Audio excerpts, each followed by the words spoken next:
Senideok, Jesusen Paskoak zuen bihotzak pozez bete ditzala. Aro honetan, Kristau elkarteok jaunaren presentzian murgiltzeko aukera eta deia dugu. Jesusek bere Mesias lanetan, bere ikasleak berarekin egotera deitu bazituen, gurekin ere hori bera egiten du. Jesus berpiztua gugana dator, heriotza eta bekatuaren zauriak sendatzeko asmotan. Eta lehenengo orduko ikasleaien antzera, guk ere gaur bere misiorako gonbidapena jasotzen dugu. Eta hala abiatzen gara mundura. Jainkoa ez da, jainko mutua, iztun baizik. Eta makina bat gauza ditu guri esan eta eskaintzeko. Jesus jaunak betirako bere hartzain ahotsa entzunarazi digu, eta gu ezinbestean berarekin goaz. Artalde aske eta bizi berritua. Pasko laugarren igandea dugu gaurkoa, eta Jesus hartzain onaren igandea ospatzen dugu. Bokazioen aldeko jardunaldia izaten dugu gaurkoa, eta argatik zer ederragorik guk norbera jasotako bokazioa deia berritzen badugu. Nire ardiek nire ahotsa entzuten dute, nik ezagutzen ditut eta haiek atzetik jarraitzen naute. Igande honetan, niretzako eta zuretzako eskainia da Jesusen gonbidapen hau. Belarriak eta bihotza, heriotzak gogortu bazigun, gaur ez da horrela. Telebista piztu dugu jaunaren salbamena entzun eta ikusteko. Hitza entzutean eta eukaristia partekatzean gure gela eliz bihurtzen dugu. Gure bizia bilakatzen da jaunaren egoitza, eta hori guztiz ederra da. Izan ere fedeak entzumenarekin du bere lotura. Fedea entzutetik dator, dio San Paulok erromatarrei eskainitako gutunean. Beraz, mezutik dator sinistea, eta mezua Kristoren berri ematea. Eta guk galdetzen dugu, ez alduzu entzun. Bai noski, lurbira guzira zabaltzen da haien hotsa, munduaren bazterreinaino haien mezua. Jesus gure burua da. Kristoren gorputza da Eliza, eta bere jarduera jasotako hartzainaren hitza mundu osora edatzea da. Beraz, unibertsala da, jaunaren deialdia. Hau da, katolikoa. Hitz honen esanahia hauxe da, katoliko, denei eskainia. Bizitzako atal guztiak eragarritzen dituena, pertsona bere osotasunean eraldatzeko gai den hitza. Jesus hartzain ona.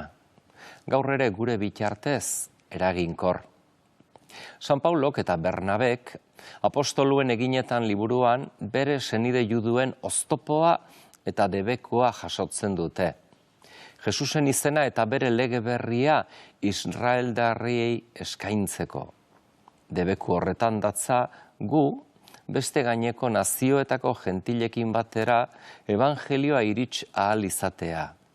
Zuei adierazi behar genizuen lehenengo jainkoaren mezua, baina mezua baztertu eta zeuen buruak betiko bizirako gai ikusten ez dituzuen ez gero gentilengana joko dugu. Gentilengana jo dugu, eta guk, gentilok, biziki eskertzen dugu Elizak arraza eta kulturako mugak gainditzeko gaitasuna izatea. Salbamena denentzako ekarri zuen jangoiko aitak, denei eskaini zigun Jesus bere semea. Eta gaurko eukaristiaren irakurgaietan modu bikainean azaltzen zaigu, jainkoaren nahia denentzako dela. Zentzu horretan, Apokalipsi liburuan hartzain onden Jesus bildots bezala aurkeztua da.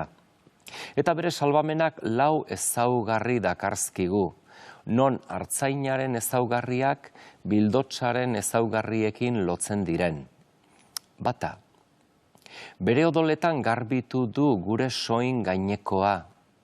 Sakrifiziorako den bildotsak bere odola isuri du, eta odol horrek bekatuaren orbana kendu digu. 2. Bazka ona ematen digura hartzai ona arduratzen da egunez egun guri ezer falta ez izatea. Hainbat bazka kaltegarri pozoitsuengandik libratzen gaitu, beretik ematen digun aldi oro. 3. Urbiziko iturburuetara garamatza. Hartzain on eta ederrak ongi daki, guk ezinbestean putzu zikinetatik edateko prest gaudela, gure egarri sakonenak larritzen gaituelako eta nola edo ala kentzen saiatzen garelako, urgaiztoak edanez. Eta 4. Gure malkoak txukatzen ditu. Hartzainak maite gaituenez, bere egiten du bere sufrikarioa eta konsolamendua eskaintzen digu. Kezkak arinduz, negarra poz bilakatuz, gizadi osoa da jainkoaren asmo salbatzaile horren jasotzaile. Eta argatik da, Elizaren izaera unibertsala. Egungo sinodoak hau du bere helburu nagusia, oraindik Jesus ezagutzen ez dutenei evangelioaren poza eskaintzea. Sinodoaren itun berriko oinarrizko testua apostoluen eginak liburuko 10. kapitulua dugu. Bertan, Pedro judutarra eta Kornelio erramatarrak bat egiten dituzte beren bizitzak. Espirituaren eraginez, Paulo eta Bernabek ere beren bidali apostolikoan gentilekin bat egiteko duten antzera. Egungo gentilak, gure Euskal Herriko biztanlego gehiengoa dira. Kristauok gutxiengoa bai, baina gutxiengo misiolari eraberritua. Gentilengana jo ditzagun senideok, gure zain gaude. Evangelioko uren esperoan, norbaitek malkoak txukatu diezaien, biziera garbi baten bila, Espiritu Santuak bidaltzen gaitu. Hori ospatuko dugu orain, Eukaristian. Pasko igande on bat izan dezazula senide.